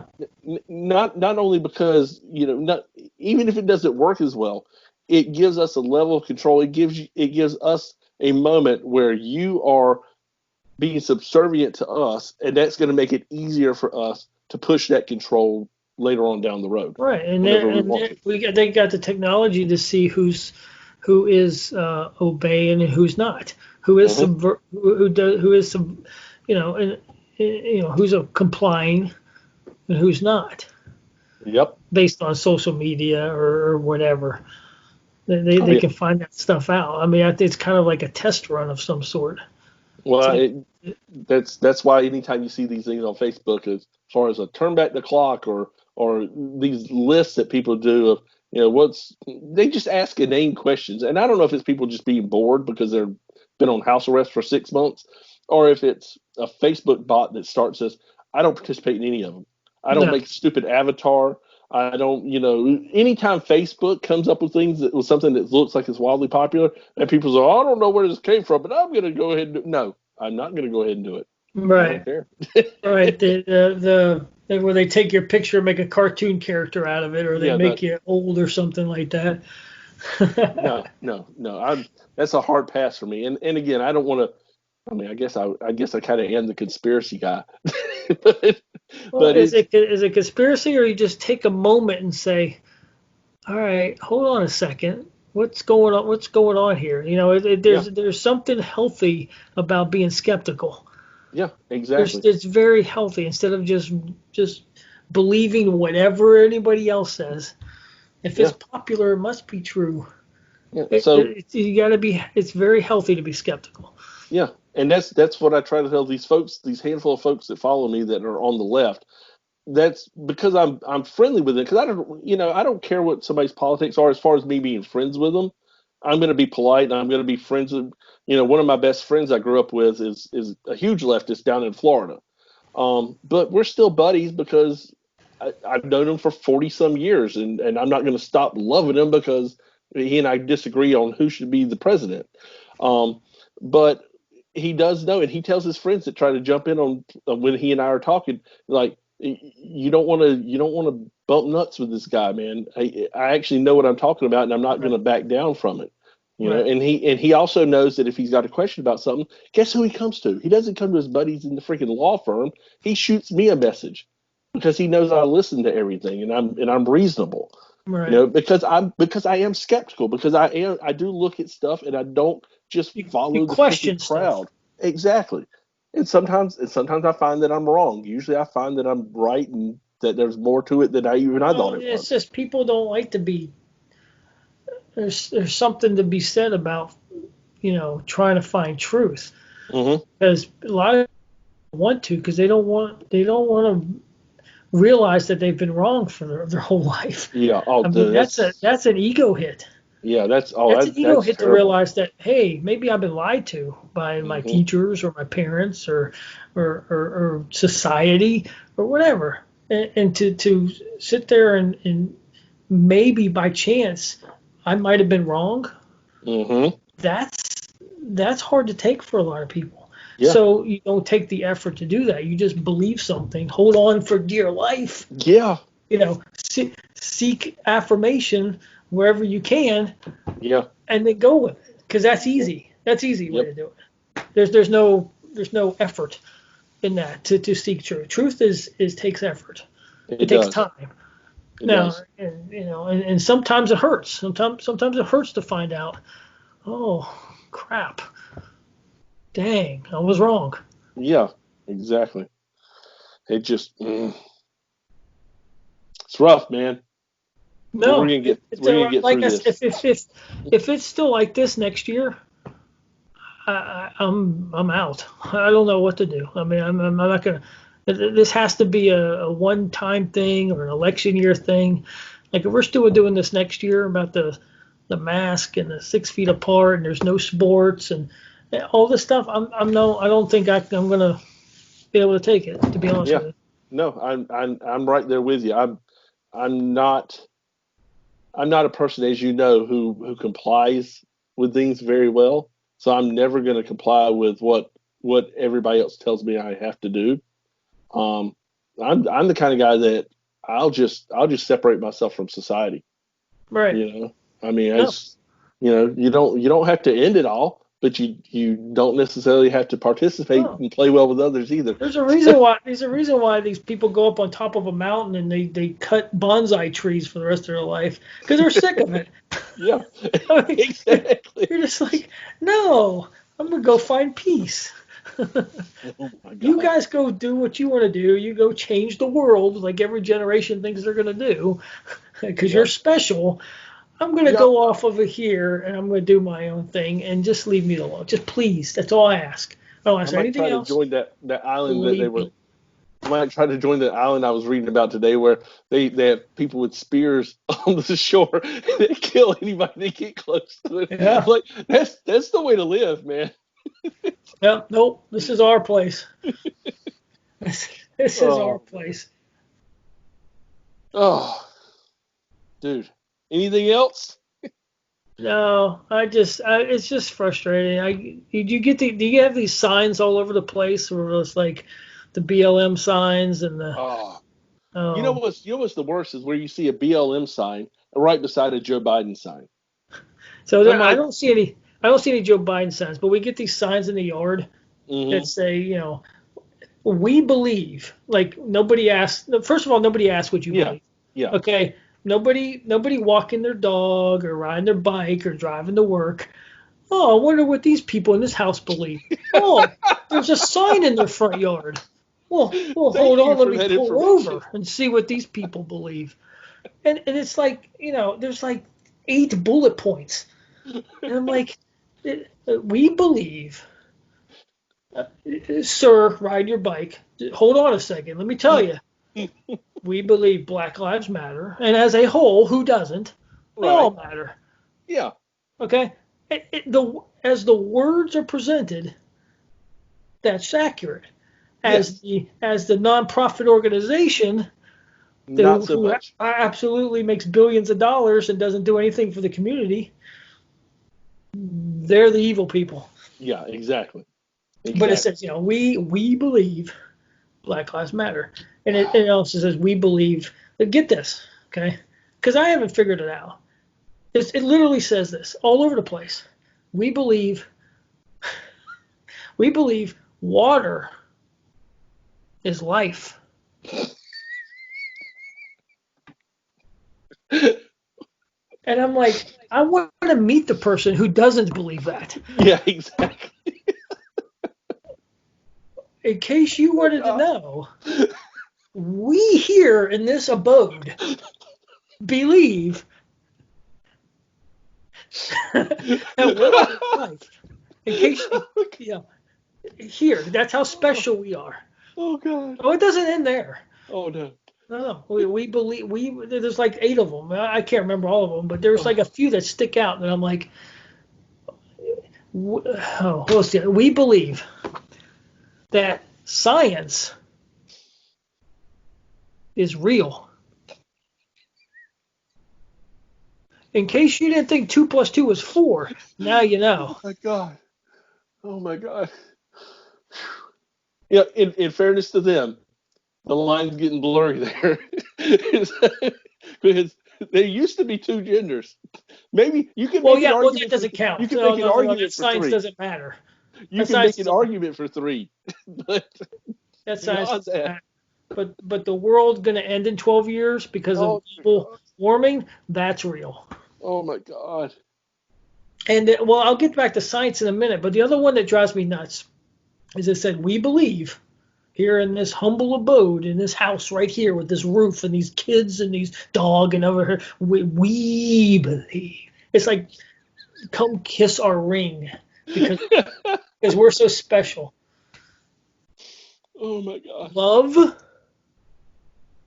is love.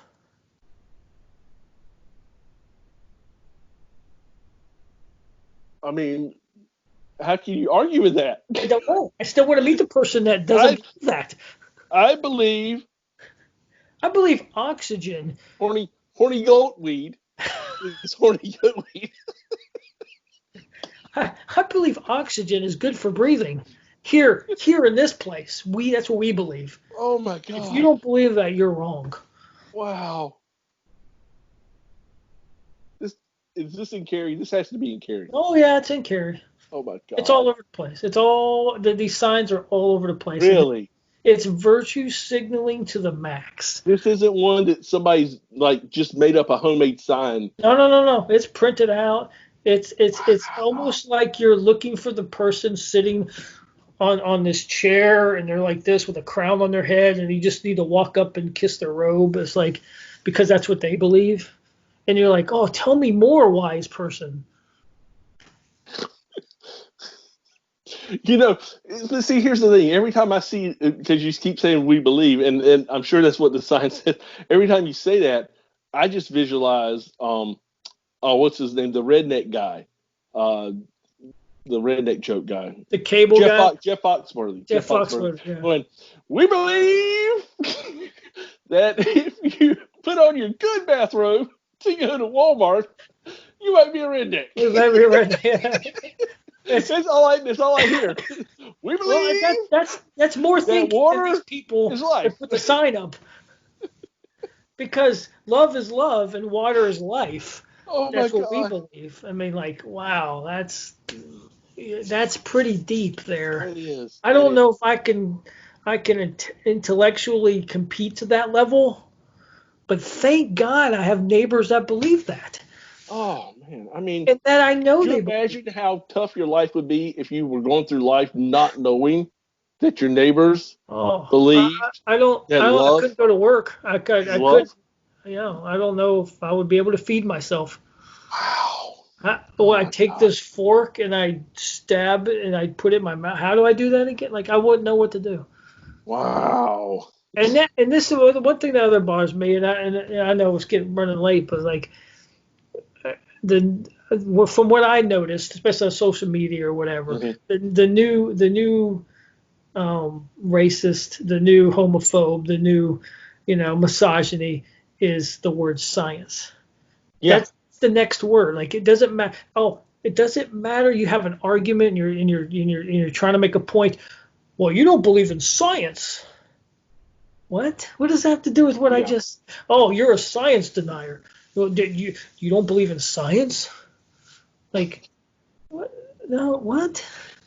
How does that have to do with anything? It's the new virtue. That's the new virtuing. Like, yeah. The science. All you gotta do is say science, and they think they won the argument. Oh my God. So, and you watch sometimes when you watch TV, you see things that are almost prophetic. South Park did an entire 2-part episode on this exact thing. Yeah. Right. on all the people who science is, and science has been a religion for most of my life.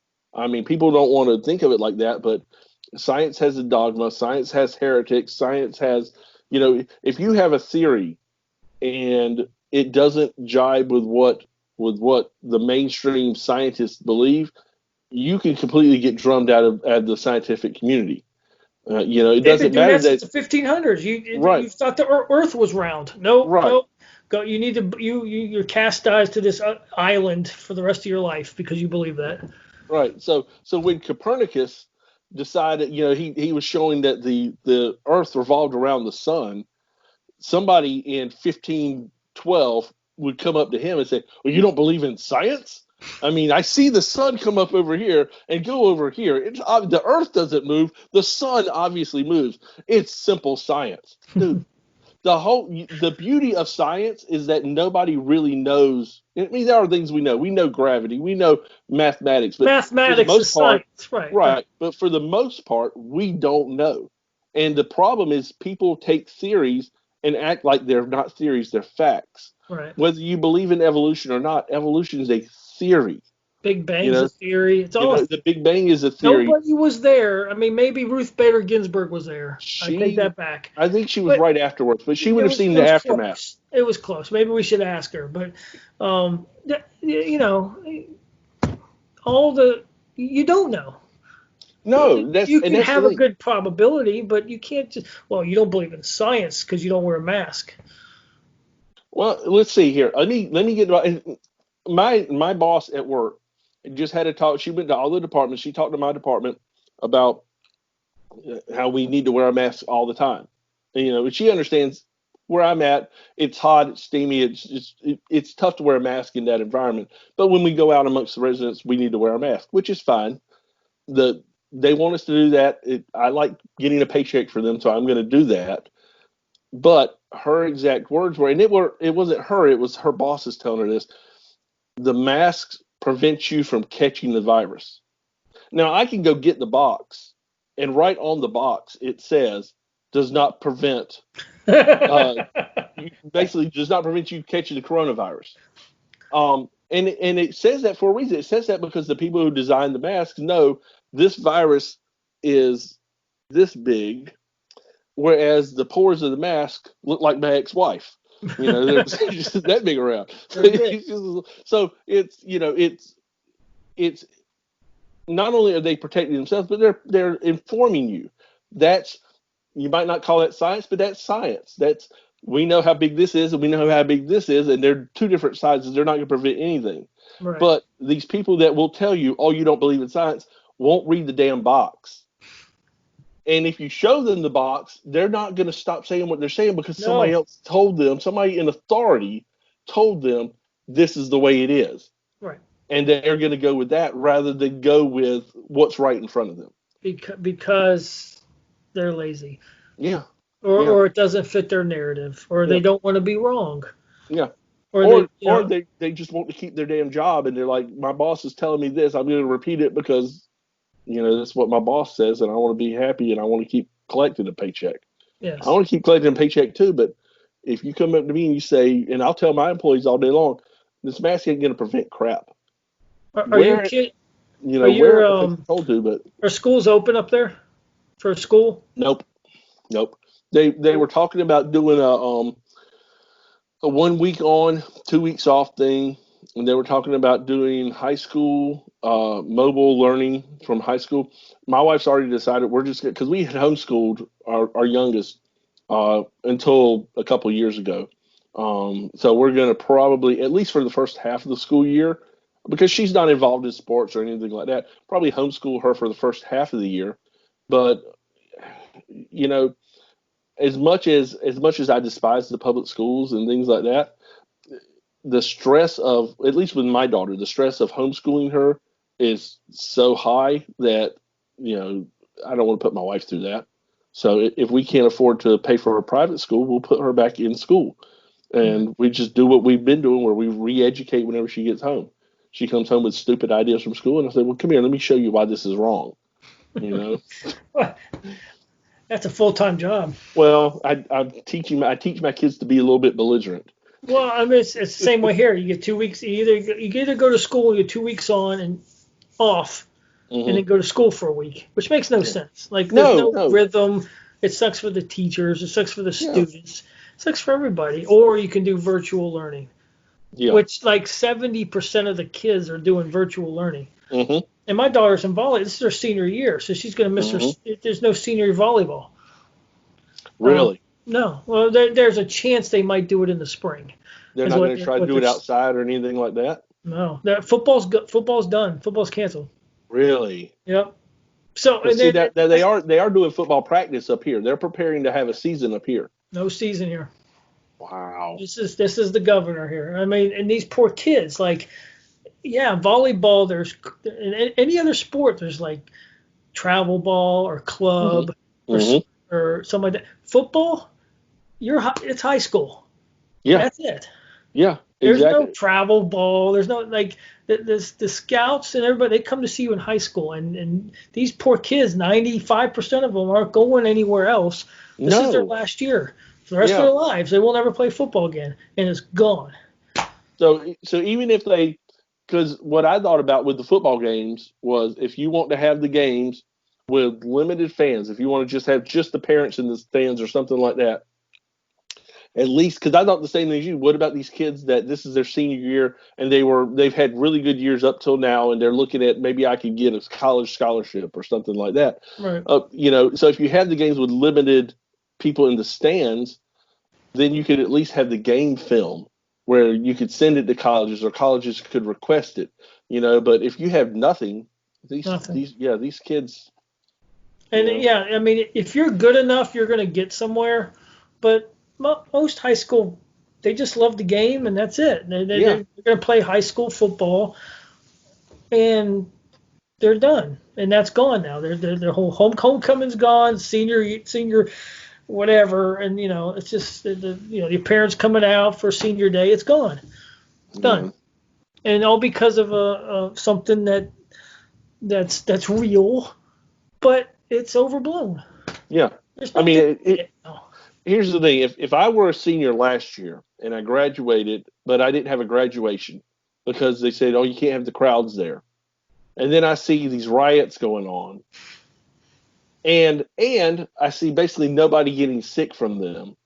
I'm pissed. Right. Now here's the thing. The way my mind works, that would cause me to say, okay, who made those decisions that we couldn't do that? That's the people I don't want to stand with for the rest of my life. Right. And same thing when you have the upcoming school year. That's why as much as you think that Cooper might not be defeated this coming year, I really think he's going to, because the people in North Carolina, at least the ones that I know, see what's going on, and they see what he's done and what how a lot of this has been political. So, and it just pisses them off. And people don't forget stuff like that. No, I mean, there's actually, I've seen a couple trucks go around that simply, they take the shoe polish on their car and it just simply says F Cooper. Yeah. Right on it. Big letters. Yeah. Absolutely. They're done with it. And so, they need to be. North Carolina is too independent of a state to become Oregon or right, but it's the poster child. It's one of the states that you just talked about where people move from another state like New York and Connecticut and New Jersey and all these places. And this sucks, high taxes and blah blah blah. Schools are bad. They move to Raleigh and they vote for the same shit that made their high taxes high and their schools bad. Yeah, and that's what North Carolina is becoming because it is a popular state to move to because of the climate or the work environment or the cheaper houses or whatever. So this is going to happen to Texas. This is going to happen to some of these other states. But at the same time, I try to be an optimist. I don't know, like New York's done. Like right. So eventually, in like 10 or 12, 15 years, like will the property be so cheap in New York, and then finally somebody comes in and says, all right, we're not gonna do these taxes anymore. People start moving back up to New York, like the smart people, the Well, conservatives start buying I stuff would hope again, and so. then that becomes red while this other stuff becomes blue again. I don't know. It could be. I mean, that I've been predicting that for Detroit for a while because you can buy a house in Detroit for literally under $1,000. Seriously, they've got houses that have been empty in Detroit for years. You can go in there, you buy them from the city because the city's taking them over Yeah, for $1,000. basically buying the plot of land. Yeah, Yeah, yeah, exactly. So what people have been doing is buying those specifically for the property, and they're just waiting it out because they're like, right. this can't be Beirut forever. No, At some point, no, it's they'll got to wait it turn out for around. 20, 30 years, Yeah, and time changes and policies move on and things shift, and I don't know. It's going to be interesting to see, like yeah, what happens. But I was telling you the best case scenario was Trump winning by a landslide.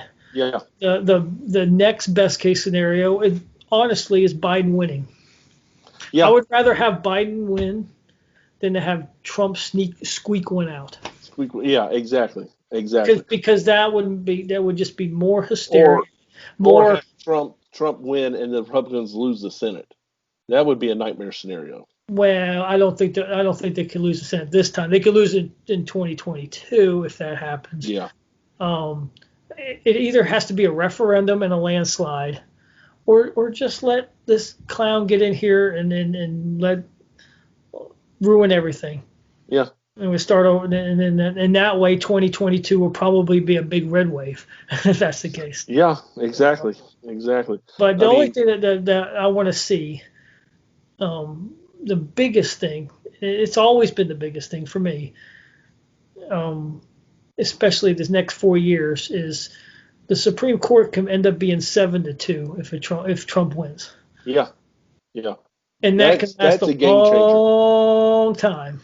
Well, but then you see people like Roberts, who we all hoped was going to be a great Chief Justice, and he's turned out to be another. I was going to say he's turned out to be another Kennedy, but he's actually worse than Kennedy Right, because at least Kennedy you could count on voting, you know, pro Constitution every once in a while. right. But Roberts just No, he's a disappointment. He's a Bush yeah, appointee, and yeah. he's just a middle of the road, you know, I type wonder if they've person. got But something on him because he didn't seem like that when he first got nominated. he's Just for definitely more left now yeah. So I for wonder if they've got whatever something reason. on him. I don't say that lightly. I literally think maybe somewhere somebody says, "Oh, we've got these pictures we wouldn't want you little girls to see." So Well, yeah, that's true. If he was a lefty and they had all the evidence in the world, probably nothing would happen to him. yeah, no, exactly, exactly. Like Hillary. Yeah, I mean, come on now. It's all these people freaking out about Epstein's girlfriend testifying and stuff like they know 1,000 times whatever she could say already about Hillary, and nobody's ever done anything to her. Right. We've got a person in the White House right now who, on the campaign trail, part of his mantra was lock her up, Put her in jail. Right. and we've had ample opportunity to. They So won't do it. no, they just and again, I don't know if it's because they're buddy buddy. I don't think that's the case with Trump. I think that's actually why the rest of the world, as much as my friends say, well, if the virus is a political thing, why are how do you get to other countries? Because the other countries hate Trump because he's exposing them just as much as he's exposing the other crap in Washington. You Right. know, they want him out too, and they don't want him out because they disagree with him politically. They want him out because he's not an insider. Right. So I wonder you know if they'll even allow him to do anything if he gets reelected, even if he tried to have these people, if he had Barr go in and just round up people who needed to be not necessarily put in prison, but at least put on trial, would the American people, would the media, would Congress allow that to even happen? Because they're so worried about the after effects of it. Right. Well, that's why I'm like wondering, because Trump's worried about re-election and stuff like that. And I always thought in the back of my head that, like, on his second term, if he's already 75 or whatever, yeah, just be like, you know what, fuck it, I'm coming after everybody, and I don't give a crap.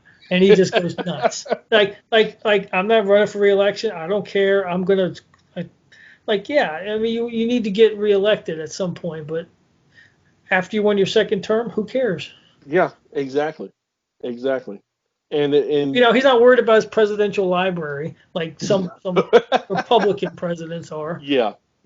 He's not worried about his legacy. No, he's not sitting there and making pictures with Michelle Obama just to try to curry favor. Listen, the liberals aren't going to like you no matter what. Stop pretending that you like each other. Right. It's awful. And when I see stuff like that, it makes me wonder how, because we knew that with Bush and Reagan. We knew Bush was basically, when Reagan picked Bush as his VP, he was doing that because the deep state Republicans did not like Reagan, and he was trying to say, look, let's all get together on this, okay? I'll take one of your guys as my VP. I don't care. And I don't think Bush was that bad as a VP. I think he was not great as a president, although he was better than the person who came after him.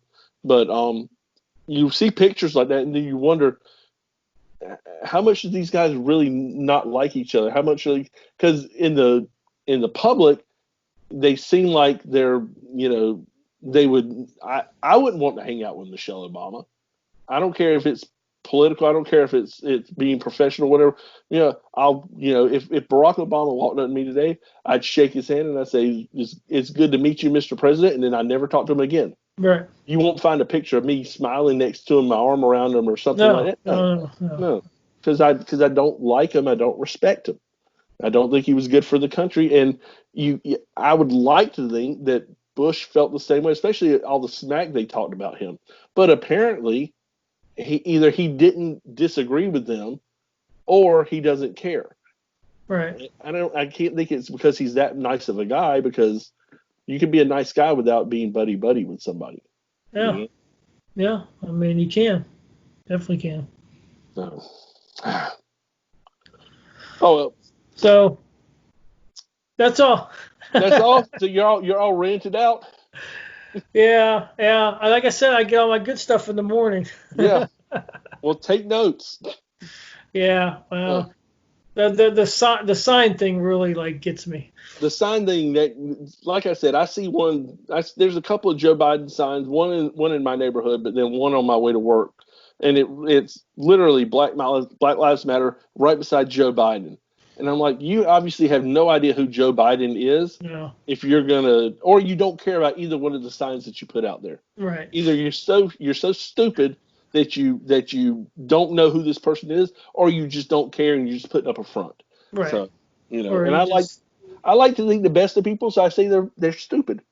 Right, but I used to too, but after this year, if you want to know that you're above people IQ wise, just if 2020 doesn't tell you anything, nothing's going to.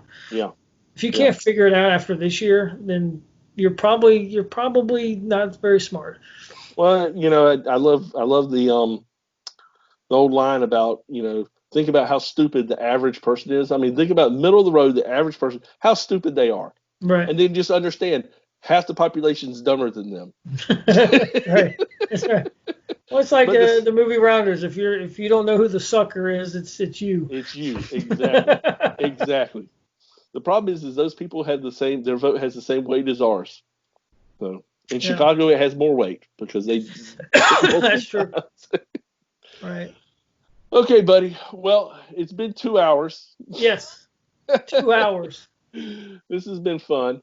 You guys, if you've enjoyed this video, if you would, be sure to subscribe, give us a like. Share this out to your friends if you want to. And above all else, make sure that you comment. Let us know that you're out there. And so we love hearing from you guys. That way we know that people are just as offended at us as we are of other folks.